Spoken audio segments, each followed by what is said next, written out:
on the next episode of Sips, Suds, and Smokes. Today we're going to discuss Caldwell Cigars. That sounds interesting.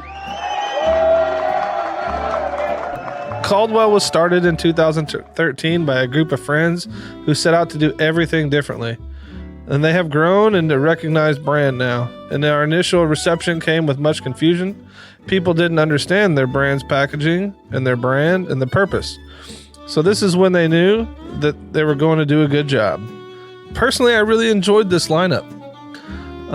I've smoked quite a few Caldwells in the past, and I'm a sucker for branding, and they've got some really cool labels, and they got some really cool marketing that they've got going on, but the quality matches the marketing, in my opinion. Yeah, that's a pretty rare feat. I know it. We'll be right back after this break.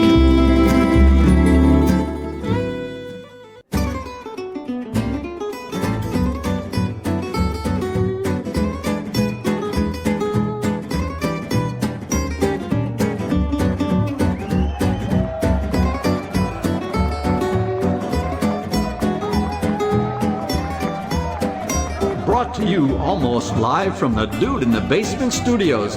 Why? Because that's where the good stuff is. It's Sips, Suds, and Smokes with your smoking host, the good old boys.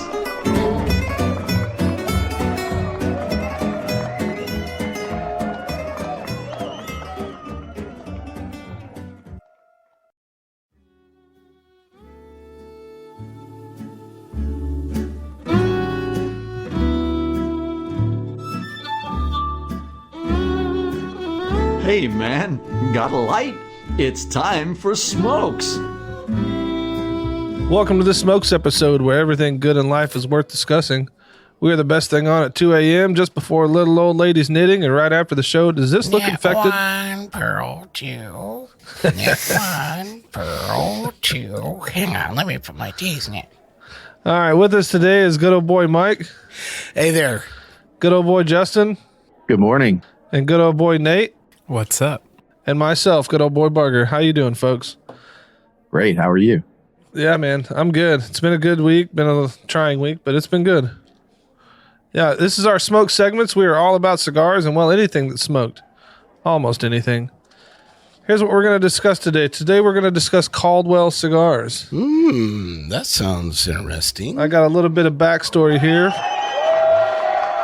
from Caldwell. Are you going to use your favorite Dominican Republic accent? Not today. Oh, senor, I'm so disappointed. My wife will be very mad. So Not even close, right? I I mean, Justin, seriously. It sounded like Arnold Schwarzenegger crossed the Mexican border. Hear me now and believe me later. Yeah.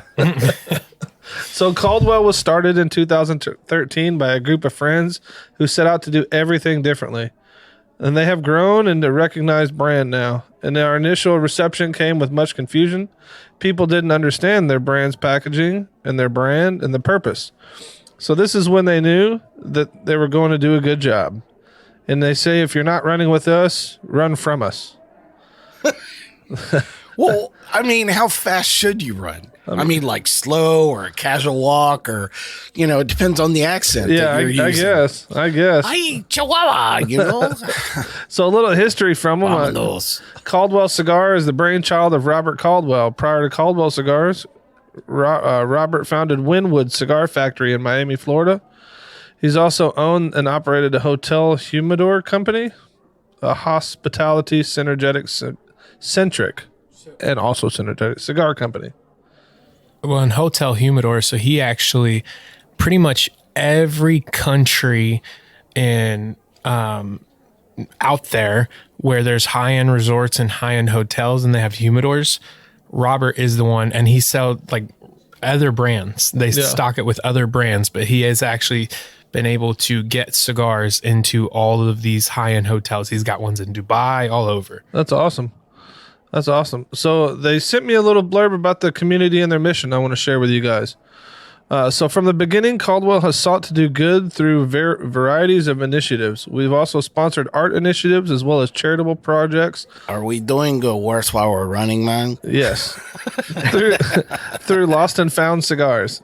We are in the process of building a foundation and developing events to incorporate consumers and retailers in those initiatives that are important to us, such as beach cleanups, homeless hunger outreaches, and inner-city education missions. They're a company run by friends for friends. So if you have friends, smoke something with them.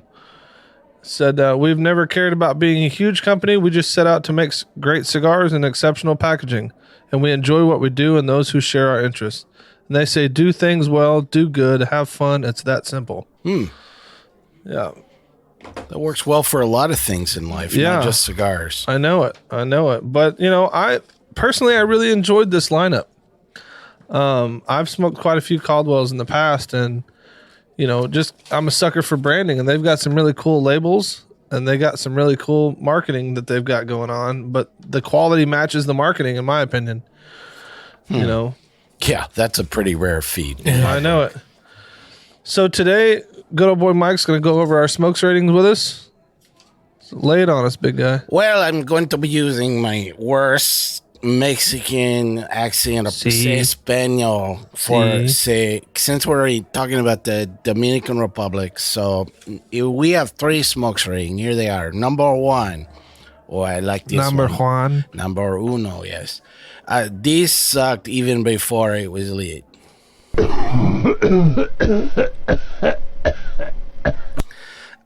Number dos. It depends on when you're in Italy or Mexico. See? So, do you really have to like this 3 times? And tres. So, this is very nice. Now just go away so I can enjoy it. That's you, Barger. Go away. I am going. You go away so I can enjoy this. I don't need to light it another time. So, over our first cigars, they sent us 4 cigars, and I was really thankful. So thank you, Caldwell, for sending us these cigars to review for you guys. And as always, we're going to be honest, and if we like it, we like it. If we don't, we don't. So over our first, once again. That's right. The first cigar in the lineup is their Eastern Standard, which I believe was their first staple. Yeah. And Nate's going to give us the rundown. So Eastern Standard is a mild, smooth, and creamy, yet incredibly rich cigar. It packs more flavor than almost any full-bodied cigar out there. It doesn't matter if you like mild, medium, or full-bodied. You're going to love this stick. This is the one to smoke to remind yourself why you smoke. And so we smoked a Churchill, a 48 by 7 girth. I said that wrong. Of course, it's all about girth, as I'm looking for how to. Here we go. Today we're going to be demonstrating how to measure girth. Girth is a very important measurement when determining sizes. First, take your tape measure, place it at the center of the shoulder, bring it down through the crotch, Slowly. and back up again, making sure it's going over the widest part. Which part is the wide part? So we have a wrapper. The wrapper is the Arakan hybrid grown in Ecuador. The binder is Indonesian, and the filler is Dominican Republic and Nicaraguan. Now, correct me if I'm wrong, but weren't the beginnings of Caldwell all Dominican? Predominantly. Most all their fillers were grown in Dominican. Most all their stuff that is all with that Dominican feel. And I think that's, part of the storyline that I really love about Caldwell is that they're very country, concentric. Yeah. They're just not a manufacturer. And, several other, both brands as well as manufacturers, they're really concentrated on pumping out, Their sticks. brand, And the brands. And whether they're using locally grown, leaf or filler or, importing stuff around, they really don't have any rhyme or reason to it. And I think that Caldwell has really stayed very true to their origins, where they started. I think their connection with their staff and with their community is an important part of, the Caldwell story. Yeah. Well, and I think part of that, even earlier, Mike was asking about their Nicaraguan stuff. And so even with that, they've done some projects where they have partnered with AJ Fernandez, and they strictly always say that is a partnership. They don't even really label it as to say it's ours. Yeah. They kind of always differentiate the two. And I love that transparency, so even though they are staying very true to, their origins, I like the fact that when they I don't want to say they step outside of their iconic, their branding or their identity. But I think that they're just simply, owning up to saying, the cigar world is really big. It can't just be, DR only. I like what they do. And I think they've had a couple boxes that are like collaboratives. Yeah. And like they'll say the word collaborate on the box. And so like for me, being an artist before, like that's an artist term that people use to say, hey, we work together on this piece of artwork. And this piece of artwork is not just me, even though I'm the one putting it out here. It's not just me. Thank these people too, and I think that's really cool that they do that. Yeah, I agree. So what is everybody's take on the Eastern Standard? Well, here are some of my notes here. I wrote the head of the wrapper, peeled right off after cutting the cap. So that wasn't particularly good. Well, did you cut it an inch up? No. So I wrote that it was spicy up front, kind of woody in the middle. I would not enjoy coming back to this cigar. No? So, yeah. Okay.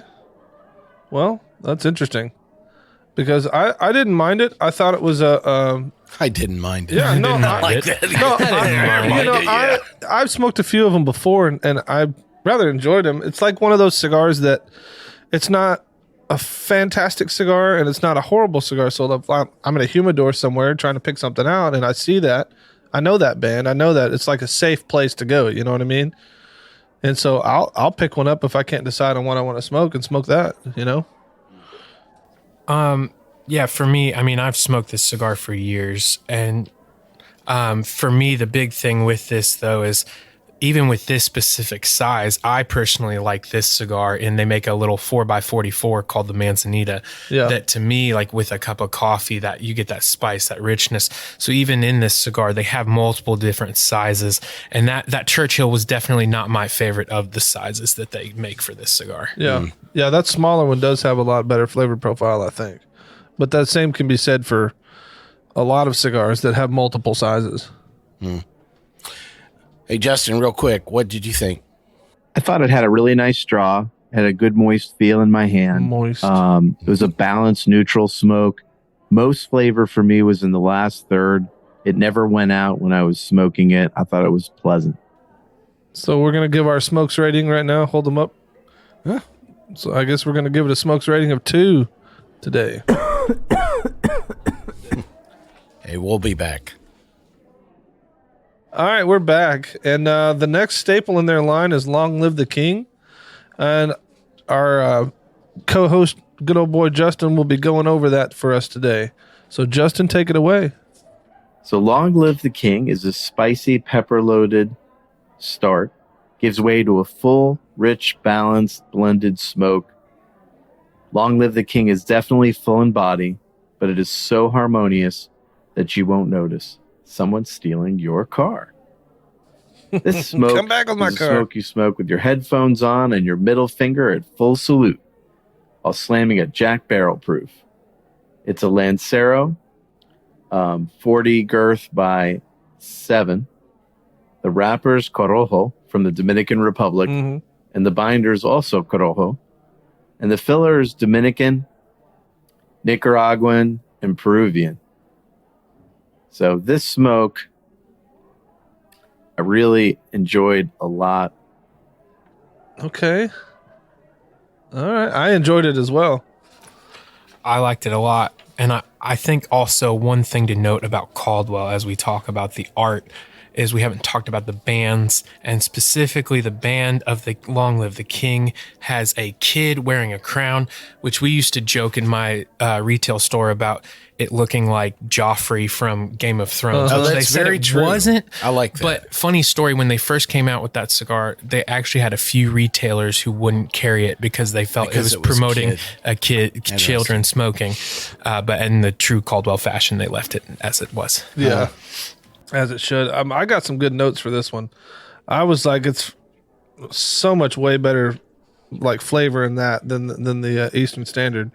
I said I could smoke this one every day. It's earthy, woody, peppery, just white pepper, spice forward. Just a really good blend of all things Dominican in it. Yeah, my own notes here. The first thing I wrote down was really big flavor. Yeah. This was just a very, I don't know if I would say so much full bodied as it just, there was a lot going on there. I mean, almost to the point that I couldn't really even pick out a lot of distinguishing components. The San Andreas or Sandres, it's a Mexican wrapper. I always say it wrong. Yeah. Was definitely the star of the show. That really, I thought, was what, complemented, this stick, quite a bit. Great construction around this. I really love this cigar. It would definitely be something I would go back to in this product line. It was, I don't know that it was my favorite of the whole product line of the flight, but it was definitely up there for sure. The flavor was really consistent on it. Oh, so it was a Corojo wrapper, not a. I think you might be talking about the MOFO. Yes, Yeah, so I am the talking about. Yeah, the Mad Mofo is the San Okay. Andreas. That's the San Andreas wrapper. All right. So I wrote down my notes wrong. One of the cigars that I really liked it. Yeah, that's the Mad Mofo. That's that the thing extension. That thing is fantastic. I think that's not one of the ones we're going over today, but that's one of the ones they provided with us. And yeah, we should be going over that. If we got time at the end, we're going to talk about that one. Okay. All right. Yeah. So yeah, Long Live the King was really good. I really like for me, the Lancero style is my favorite style. And it's just, I can't get enough of them. And I would pick the Lanceros over Churchills, Rothschilds, Toros, Robustos, any of them. I'll always pick Lanceros. All right. So can I revise and amend my statement? Then? Yeah, So please. I do have I wrote down Long Live the Queen's Lancero. So it's the Long Live the King Lancero. Is that right? Yes. Okay. So I wrote, it was very mild, a slower draw, and, kind of similar experience to Long Live the Queen. So, Which that's our next cigar. yes. All right. So I'm there now. Yeah. Maybe. So it was, yeah, I mean. Are you lost? I'm lost. Yeah, well, Mike's got a paddle but no boat. We all see this. So let's go ahead and give our ratings of it. What do we got here? Oh, well, It's a tie, it's a tie. but We'll give it a 3. we'll give it a 3. Again, you don't have to take our word for it. Go smoke them for yourself, folks. That's what we like. If you hear us talking about some cigars here, and you're like, well, these guys just sound like idiots. Well, that's probably because we are sometimes. Well, that's... Bloody favoritism! Yeah. But, we definitely enjoy hearing from you guys, too. If you like them, let us know. We find enjoyment in these all things conversationally with cigars. So our next up is myself. So I'm going to be going over the Long Live the Queen, which from my knowledge, this is a very limited run cigar that they've been producing lately. That only has X amount of boxes, and they go all over the country with them. So Long Live the Queen, we actually smoked 2 different sizes of it. We had a Toro size, but the size that we smoked was the Lancero, the 48x7. All right, so Long Live the Queen was an elusive cigar to find. They're very small quantities, so if you find them in the wild, I would suggest buying a couple and thanking me later. So it's made in the Dominican Republic. The Long Live the Queen is rolled in the El Maestro factory, a smaller factory owned by William Ventura. It's a 4-country blend consisting of a reddish-brown Cameroon leaf, a Sumatra binder grown in Indonesia, and a mix of Dominican and Nicaraguan fillers. The size, the girth, is 48x7, and the binder we established as a Sumatra, and the filler, where's it at? is a Dominican and Nicaraguan. Yep, and the wrapper is a Cameroon. So they didn't really give me a lot of information on this cigar because it's kind of proprietary. Well, so let's talk. I think it sucks. I think that sucks. I think it sucks. So let's talk real fast about Cameroon. For those who don't know, Cameroon is actually a leaf grown in Africa, in the country of Cameroon. For it to be considered true Cameroon, it has to have been grown there. And truly, there's really one family who is growing most of it. The tobacco is grown in the middle of the rainforest. Yep. So it gets a really unique kind of reddish hue to it. There's a lot of people. So technically, Cameroon is just Sumatra seeds grown in Africa. So it's really the country it's grown in that makes it what it is. Yeah. There's a big debate because several people are taking Sumatra seeds, growing them in their country, and then calling it Cameroon because they're doing different processes to mimic that Cameroon leaf. I believe that this was a true African Cameroon. It had the color, it had the flavor to me. I love Cameroons. Cameroons are not for everyone. They've got that spice to them. Spice, but I think of it like how I think of Kenyan coffees, very dirty, kind of earthy. Like there's a spice, but also there's this there's something nasty about it in a good way. And I like it. Yeah. That's what it is. I'm kidding. But no, it's they definitely are distinct in the flavor of the actual Cameroonians. And you could tell when you've got a labeled Cameroonian that's not as well. Like, at least I can. So what did we think about this? Mike, what did you think about this one? So yeah, I wrote down the word crispy. Okay. I don't know that this was being stored so well. Like the cap took a layer of off the foot itself. That's how crispy it was. It was crispy. Yeah, crispy. Super mild up front. Good draw. Good quality and construction other than it just being crispy. It was still mild even about halfway through. Yeah. So this was, probably one of the better cigars, I thought, in the product line as well. Yeah, I was enjoying it, smoking it so much that I didn't even write notes. All I wrote was awesome smoke, great flavor, and great quality built. And that's something that I've noticed in all of these Caldwells that I've smoked was I didn't have to work at it. Justin had a little bit of a different time with his, but I didn't have to work at mine. And, they stayed consistent. The burn, the draw, and what I really liked is, we talked about the Long Live the King a second ago. That flavor in that cigar was consistent all the way to the nub. And it was like, wow, very few cigars have I had that have stayed consistent with the flavor. You get that heat spot in the middle or you get down to the nub and the flavor changes on a cigar. Yep. But I did not have that problem with these. Justin, what are your thoughts? I like the construction of this cigar, and I got really big smoke off it, big puffs, and long ash, which for me is an indicator of really good filler distribution in the stick. It didn't go out for me until the last third, and then it kind of rebelled on the relight. But I thought it had a nice flavor all throughout, like you guys did. Yeah, Nate? Yeah, same. I enjoyed it. I really liked the flavor. It burned great for me. And I also, and even you were saying that it was rolled in that factory. That's the first cigar I've had from that factory. Their factory burned down last year. I don't know if you guys knew that. Oh, wow. But there was a fire. And so the original, they are partners in that factory with William Ventura, and his dad owns the El Maestro factory. So that's the first cigar they've had rolled there.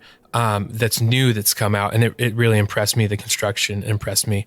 They are working on rebuilding. I think they're pretty close to. I was going to say, are they back up and operating? Yeah, yet? Pretty close, and they had a good amount of stock in their Miami warehouse too. So I know it kept them going. Yeah, so, I was wondering. That was my next question. So where were they storing everything? Was it on site? Or? Yeah, they have a distribution in Miami. So thankfully, they had actually, I think, just gotten a shipment. I had heard like 2 weeks prior, so they had gotten some stuff. So they were pretty well stocked, but yeah, so I think that is a fairly common industry, operational thing that they do now, because there were so many factories that did catch fire back in the 40s is what I have some vague recollection that, people were losing entire pallets of, wrapper leaf that they had been aging out for a long time. And it took them, literally, 2 years to recover because they had lost so much aged wrapper. Yeah. And so that diversity of, storing things in different locations, they deal with, disaster recovery just simply by, staging their products in different locations.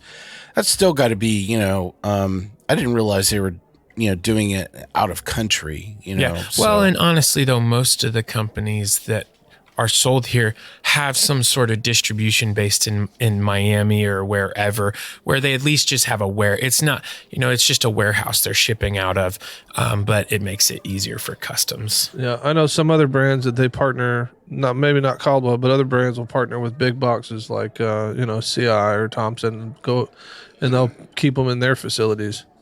After they're rolled. Yeah, after they're rolled. Yeah, the box cigars, yeah. They'll keep age them, at in some of those large, online retailers. Yeah, I've heard that as well. Yeah, that's why those large online retailers get a discount on their cigars, and you can buy them cheaper on, some places. But support your local brick and mortar. Well, we should go ahead. Yeah, let's give it the rating, guys. So for Long Live the Queen. Yeah, it's unanimous. Yeah, how about that? 3. I think that's the first time we've had unanimity here. I think so, for at least for today, for this show. Yeah. Last up is good old boy Mike. He's going to be going over the Girls, Guns, and Gold. Take it away, Mike. Let's see here. Girls. Oh, yeah, here we go. Girl, you wrote it down, girl, not girls. It's girls, guns, I'm just trying to trip gold. you up there. Yeah, of course. That doesn't take a whole lot. This Lancero is packed with secrets, like the kind you need to always keep to yourself, unless you're on Vice blurred out with one of those kick-ass voice mods on. Okay, all right. Whilst the origins and other when they're on the show and it's like, I was a mafia member and I did these things. Oh, I see. Yeah, you can't see them. I didn't get it, and I still barely get it. So, whilst the origins and other components remain a secret, the cigar is packed with smooth, creamy flavor, a subtle spice that does not disappoint, for a delightfully complex and nuanced smoking experience. Let's see. The size of this is a 38 girth by 725 inches of love. Really? You had to? Okay. Its wrapper is puppy fur. The binder are tears from mermaids. I can't believe I'm reading this. And the filler is chocolate made with naked virgins. This is one of those cigars that they didn't give me much info on. It's hard to source those. Too. Yeah, it's super hard to source those. I'm sorry. No, I was like, wow, that's intense. I can't believe I read that wrong. Really? Yeah. So I'll start off with some of my own notes here. So mild, a much bigger draw, kind of a touch of spice, in this filler. That spice thing kind of kept hanging around, a lot of times, you'll certainly encounter a lot of spice in the first third of a lot of cigars. But this just, stayed there and just did not go away. Even a bit more pepper and abrasive at the midpoint. So probably not my favorite stick, in this lineup. Yeah? Yeah. Justin, how about you? I got a big Barks French vanilla cream vibe off this one. Really? Flavor is really good. It was nice and light in my hand. I think I would do this a good pre-dinner smoke. Yeah, or one with some coffee maybe. I don't even know if it needs a coffee. I had it with a Diet Dr. Pepper. It worked for me. Well, Nate, how about you? Yeah, I really enjoyed this one. I mean, to me, this cigar I like that balance of creaminess and spice that a lot of people are doing, and especially in the Lancero. For me, I was getting a lot more of the cream notes to it off that wrapper leaf. But I really enjoyed this all the way through. Yeah, I had my notes are great off the light, peppery and earthy. It was like halfway in, it was really consistent, and the burn stayed really consistent. And then again, it stayed consistent to the end, and really that does it for me with Caldwell. I think that those didn't have a bad one, and it's in my opinion, I liked it. I liked it a lot. So what are you guys putting it as? Wow. All right. Well, we're gonna give it a smokes rating of 2. They didn't really give me much information on the girls and guns. That's why I threw you a curveball with the. They undisclosed all that one. Yeah, the binder filler wrapper. That's the one that's like hush hush. We don't tell what it is. I see. I'm definitely dead last to step in to understand their marketing prowess. Well, and I thought that this this last stick was, I don't know, it just seemed to kind of step out of the product line. It was just one of those things where which one of these things is not like the other, or it's just not. Yeah. Even when I was having it, I was like, is this really a DR stick? Because it sure doesn't feel like it. But I think some context to it too is that truly was a one-off limited that they did. Mm-hmm. And so, I mean, for me, like even with Caldwell, they have like their core line staples, but they're known to put out certain limiteds or certain things that are curveballs or, and even like, even lost and found. So I know you kind of touched upon that for a second, which I think they're changing the way they do this because they've said all that's was lost is now found. But they had a really cool program for many years where basically they would go around to different factories. And in these factories, you have the way it works is, if you have a cigar that you're going to put to production, they'll make 2,000 sticks or whatever, and then something will happen and the whole thing will get scrapped. And so some of these factories just have, tons of tobacco just from sitting. And so Lost and Found, they basically buy this stuff from people not knowing what it is, essentially brand it, throw it on there. And that was a lot of where they were talking about a lot of where their proceeds go to things. But I had some cigars in that batch that were 8 years old, and I know that they were probably bought from the Davidoff factory. And I mean, some cool stuff, and I like the Lost and Found series. I thought those are really good. I don't know if you guys have smoked any of those before. No. But they're really really streamlined, decorated boxes. Nothing major, flashy. It's just kind of just chill. And they're really great cigars. So we're going to... you guys want to talk about the MOFO? Maybe after the break. Yeah, maybe we got a break coming up here. Yeah. And, in a more extended conversation, about Caldwell. Yeah, absolutely. We'll have plenty of time to, talk about, I think just our experience with the whole product line. Yeah, it was a good product line, but here's a word from the sponsors. And we're back. We're going to talk a little bit more about Caldwell Cigars. They sent us a fifth in the line, and it's called the MOFO. Oh, yeah.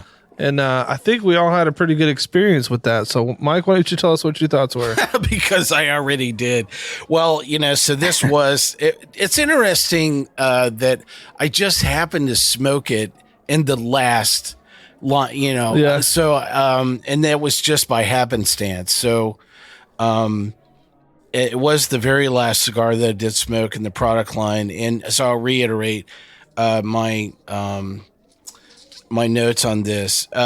So really big flavor, and like I mentioned, the San Andreas wrapper was definitely the star of the stick for sure.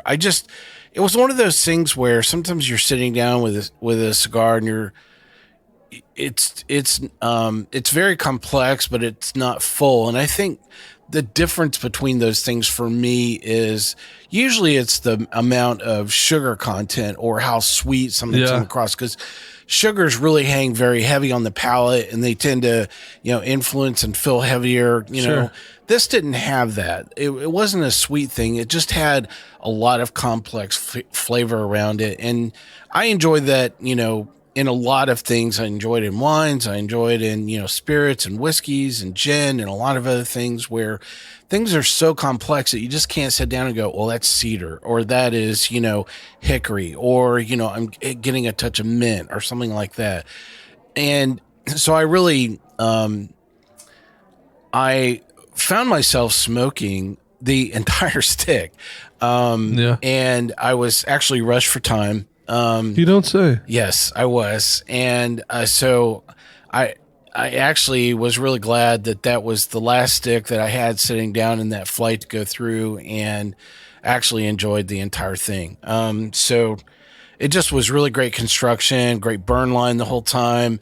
I found myself, setting it down, having a casual drink of, one or two things, thinking about pairing opportunities with it. Yeah.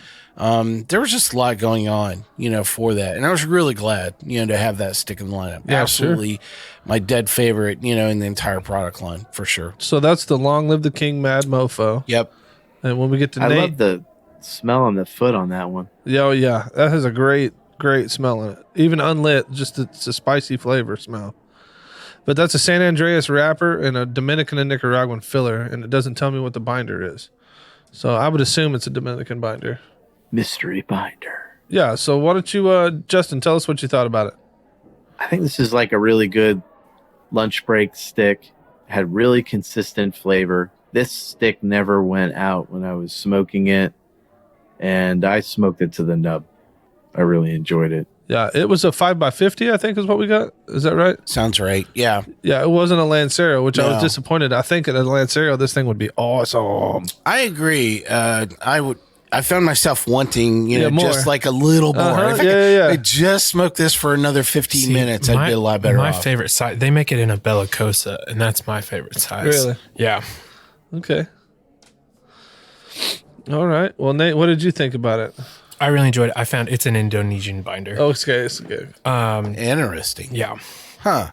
Yeah, I love this cigar. I get notes of, like you said, big, bold flavors, but I also get kind of chocolatey richness with the spice. And to me, I love that cigar for an after dinner kind of just sitting After on the anything. back porch. Yeah. Dude, I would smoke that cigar every day.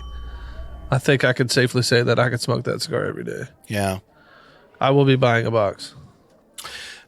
Yeah. So I kind of hinted I was actually thinking about pairings, as I was enjoying this particular cigar. And, I found myself really moving between a lot of rich and decadent desserts, almost like a, chocolate ganache or even a really dense, New York style cheesecake. Ooh, yeah.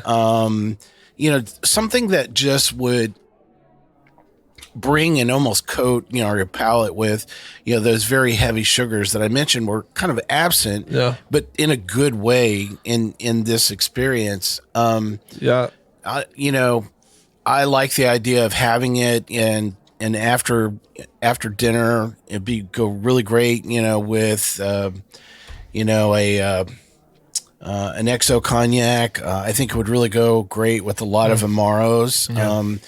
Even, really sweet Italian like Fanastasia, Amaro. Yeah. Would go really well, with that. So I would definitely say A good chocolate cannoli. yeah. I had this with a Cadbury Easter egg, and it worked really well. Ooh, that would Oh, be really interesting. good. The caramel. So That's smart. I guess the interesting theme about all these pairings is that I really think you need something that's kind of jumping on your palate, kind of weighting it down. Sugars tend to do that, quite a bit.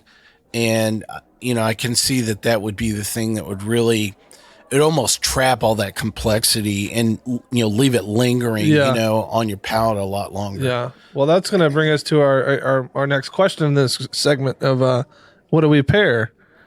Well, But we're going to give it our smokes rating first. Yep. So I think it's going to be unanimous. Yeah, it's unanimous. We'll give it a 3. Again, great job, Caldwell, on that cigar. Yeah. Great job. You have our address. Feel free to send 5 boxes. Yeah, however many you want to send us, just let me know, and we'll open the mail that day. All right. So my next question is, what did you guys pair with those? As we're continuing this discussion, I'm all about the pairings. Mike, you touched really heavily on the pairings with the sweetness and the sugars, but like, I could have that. A lot of these Lanceros with a good cup of coffee, or a good barrel proof bourbon or rye. Yeah. I think the rye notes really pair well with a lot of the yeah, I was going to say, there is a cigar we didn't smoke in their original lineup called The King is Dead. Yeah. Which that cigar, to me, you get these strong kind of, when you have it with a rye, the caramely notes play together, and you get this really like decadent thing. I've had I it. love that pairing together between the rye and that Habano. Yeah. Yeah, the King is Dead was a really good cigar too. I've had quite a few of them. Justin, what do you like to pair with? What did you pair this other than Diet Coke? Well, I like the Highland Park Cast Strength. Okay. I had with a couple of these sticks. Okay. Good choice. That's a good choice for Scotch drinkers. I am not one. I'm a Scotch guy, you know. I know I'm not a Scotch guy. Although this Suntory stuff is really kicking it up a notch with me. Yeah, I find, a lot of Japanese whiskeys really just getting mowed down like roadkill, with cigars. They're just so light and flowery and floral. Man, I love and that. Delicate, and I love that. I love Japanese whiskey. I just don't enjoy it with most cigars. I find they just get mowed down, really fast. Really? I think the opposite is true with enjoying, especially with an Isla, base Scotch, that you get smoke on smoke and you get peat fighting directly with the cigar. With one exception, I think that there are both Connecticut and Connecticut shade wrappers that I would go through and really enjoy that pairing, and the peat tends to complement it fairly well when you do things like that. But I think for the most part, you are looking for complementary flavor pairings and things that are not fighting with each other. The caramel is massive. Like that sweetness and creaminess of the caramel, like you're talking about the Cadbury egg, that makes me want to go buy one right now just to smoke with it. No, I'm not going to smoke a Cadbury egg, but to eat while I smoke a good cigar today, that's a great thing. I'll confess, I was actually, working two things at once. I was, going through, this product line. So I was probably tasting through about 50 different, products, both whiskey and rum. Yeah. As I was going through these, rums would be delicious with this. Yeah. So I always, good Foursquare. I do say, if I have to pick a default, pairing for cigars in general, rum I could have all day long. Yeah. I just, it's the next morning. It's just where it hurts. So magical, usually with most rums. And, I know that most of you are thinking about, rums are super sweet and, they're just going to, obliterate the flavor of whatever you're having. Not true. Yeah, not true at all. Yeah. There's a lot of rums where, actually you have to watch the cigar actually still overpowering, right? And especially what types of sugars they use in the rum too will play into that as well. So I will tell you that when I had this last cigar, the long length, the King Abad MOFO, the one product that I had was it was a bottle that actually is right here within our line of sight, which is from National Barrel Company. That was from a pick called the Ever Cyber Team or Ever Sec, I think it's a group. And that particular barrel was called You Can't Have Cyber Without Spelling Rye, I think is the name of the barrel itself. Really great combination. So the reason why I thought that worked really well, that particular rye was on the scale of being more floral, and light, and it did not fight with the complexity that was going on with that particular cigar. One of the other pairings that I had with Long Live the Queen, which was one of the cigars that we talked about today. I remember having it was a bourbon, and oddly, it was from Texas.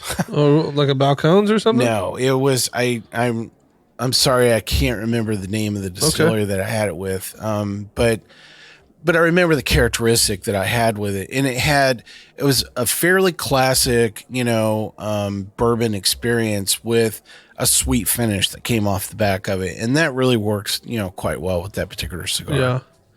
Yeah, I like to try all kinds of stuff with cigars too. I'm very out there. I'll go through, 3 to 5 quarter-ounce pours with a cigar and just try to see what really brings out flavor profiles. I land a lot with ryes, but also a good sweet bourbon.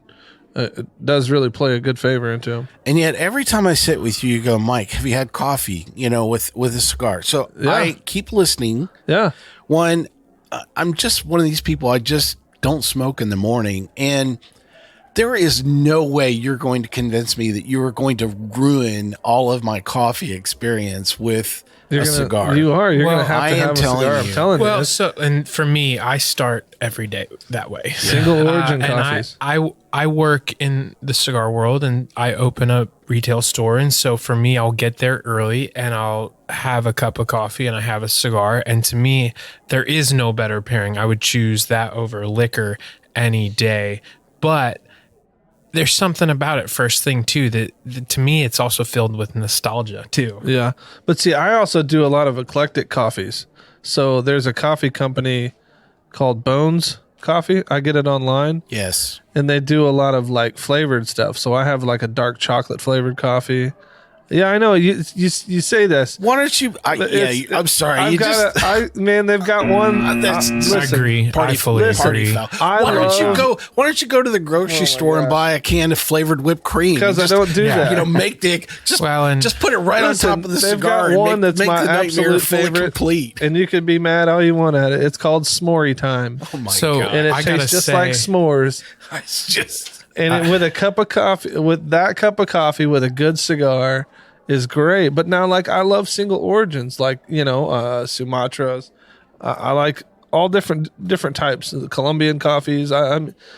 Yeah. So when you were first saying you like eclectic coffee, because in my head, because I really do nerd out about coffee, and I started thinking of all these like crazy weird stuff, and then Michael says like I like caramel drizzle. Yeah. And I'm like, oh my gosh. But see, like I drink my coffee black, so I don't put sweeteners. I don't put nothing in it. I think it sucks. I don't put anything in my coffee. I drink all my coffees black. So, I think part of the thing with coffee is that the flavor profiles for really great coffees are incredibly subtle. Yeah, absolutely. It does not take a whole lot, of anything. So, I mean, even adulterating it with definitely your caramel, whatever. But I mean, even putting milk into, can really alter the flavor profile. Mm-hmm. Yeah, I'm not even going to talk about sugars or flavorings, Now, I will say though, if with the coffee aspect, if you retrohale your cigar, because I'm with you on that, where the notes are so subtle, and that's what I'm looking for is those notes. But if Nuttles. That's a new word. Trademark. That's a trademark word. But for me, that retrohale, like that. New word, where you push the smoke out your nose, you're getting it through that nasal scent. That right there is where so much of those same kind of notes live. And so to me, keeping the coffee on my tongue palate and then the smoke going through my nose palate is the perfect combo for me. So let me ask you guys this. Kenya double A with like a Maduro. Oh, that's great. Happy place. There we go. Yeah, I love Kenyan coffee. Yeah. And it's black. I like black Kenyan. Like I'll let you guys come over for a cupping. Let's do it. Let's do a coffee. I gotta mow through like 10 coffees this week. Let's do it. You just let me know. Well, we're gonna take a quick break here in a second. Well, let's talk. So I wanted to some final notes on the product line. Really great. I really hope you'll come back and take a look at Caldwell. Absolutely. I thought we really covered the product line quite well today. Would you guys? I mean, what did you think about the revisiting the whole product line? Yeah, I'm definitely into revisiting it all. Yeah, definitely into revisiting all. That's all, folks. Oh, wow, great stuff for today, guys. We're gonna go ahead and wrap up the Smokes episode. I want to thank our co-host, good old boy Mike. Thanks. I'm glad I'm here to cue our host. Yeah, good old boy Justin. Thank you so much for having me. Good old boy Nate. Yeah, thanks. It's good to be here. And as always, guys, We love you, and we thank you guys. Thankful that you guys join us. Yeah, I look forward to your caramel macchiato that's going to be, welded to one of these really great Caldwell sticks. I'll go whip one up for you real quick and stick a cigar in it. Stick it on Instagram. Yeah. I want to see a picture of that. I'll tweet it out. Yeah. Yeah. Little whipped cream. Awesome. Well, you guys have a good day. We hope you enjoyed this episode. If you're listening to us online, do yourself a favor and tap the subscribe button. Give it a little tappy. Tap-a-roo. The easiest way to listen to our show is to ask Siri, Alexa, Google, Uncle Larry, or whoever it is that talks to you on your phone. Play podcast Sip, Suds, and Smokes. We love your feedback, and you can reach us at info@sipsudsandsmokes.com. Our tasting notes flow out on Twitter and Instagram with our handle @SipSudsAndSmokes, and our Facebook page is always buzzing with lots of news. You'll also be able to interact with the millions and millions of other fans on those social media platforms. Do us a favor. Take the time to rate this episode if you're listening to us online. That's a big help to us, and we get to see your feedback as well. Come back, join us for another episode, and keep on sipping.